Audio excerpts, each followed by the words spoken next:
सत्संग जी कहते हैं कि दुनिया में सबसे उत्तम आश्रम जो है वो होता है गृहस्थ आश्रम। कि एक गृहस्थी जीवन को त्याग करके संसार से दूर जंगल में जा कर के भक्ति करना आसान है, लेकिन गृहस्थ में रह करके इस संसार के सारे जिम्मेदारियां निभाते हुए ईश्वर का ध्यान करना ये बहुत ही कठिन है। और सद्गुरु ने हमें गृहस्थ आश्रम में रह के भक्ति करने का आदेश दिया, क्योंकि कहते हैं कि नाव किनारे हो तो कितने भी खूबसूरत हो, लेकिन उसकी खूबसूरती का पता तो तब चलता है जब वो पानी के अंदर उतरती है, क्योंकि पानी में जब जाएगी तो ही पता चलेगा इस नाव में छेद हैं या फिर वास्तविक में ये नाव सुंदर है, अच्छी है। वैसे ही जब गृहस्थ आश्रम में इंसान भक्ति करता है तो तमाम प्रकार के जो माया के रंग जीवन में आते हैं, उतार चढ़ाव हर तरफ देखने को मिलती है। उसके मन के विपरीत परिस्थितियां जब बनती हैं तभी उसका एक टेस्ट हो जाता है कि भक्ति कितनी मात्रा में है जीवन में।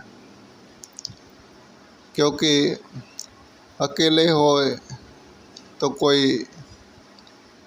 दिक्कत की बात नहीं, लेकिन संसार में तो पल पल एक एक क्षण में जीवन में परिस्थितियां बदलती रहती हैं और विपरीत वातावरण बनते रहते हैं।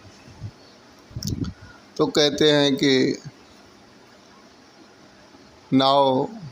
पानी में चले तो लोगों को पार उतारा करेगी, लेकिन अगर वहीं पे नाव के अंदर पानी आ गया तो फिर वो डूब भी जाएगी।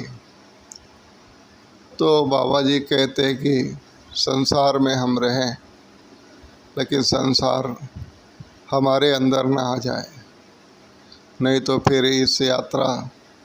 से भटक जाएंगे, जीवन डूब जाएगा,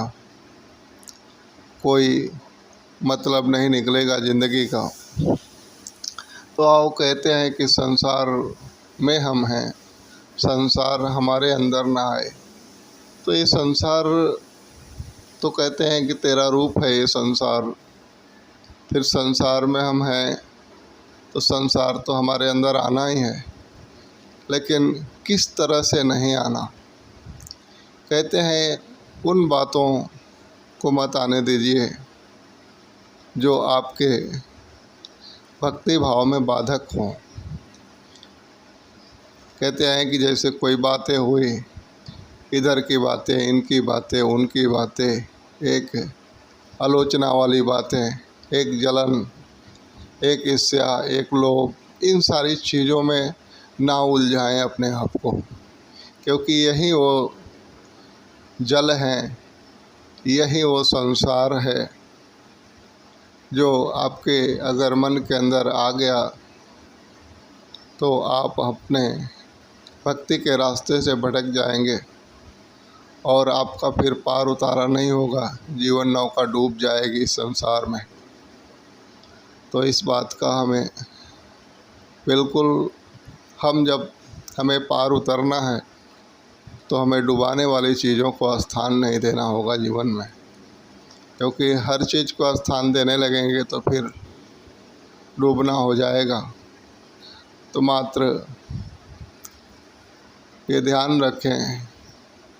कि हम संसार में रहें, लेकिन संसार हमारे अंदर ना हो, हमारे अंदर गुरु के वचन हो, गुरु की सिखलायत हो, गुरु जिस मार्ग पे चलाना चाहता है वो सारी बातें हों, और हमारा जीवन एक खूबसूरत बन पाए, जिससे एक प्यार वाला, मधुरता वाला, उन्हीं बातों को, उन्हीं विचारों को स्थान दें और अपने जीवन का कल्याण कर पाएँ। प्यार से कहना, धन्य निरंकार।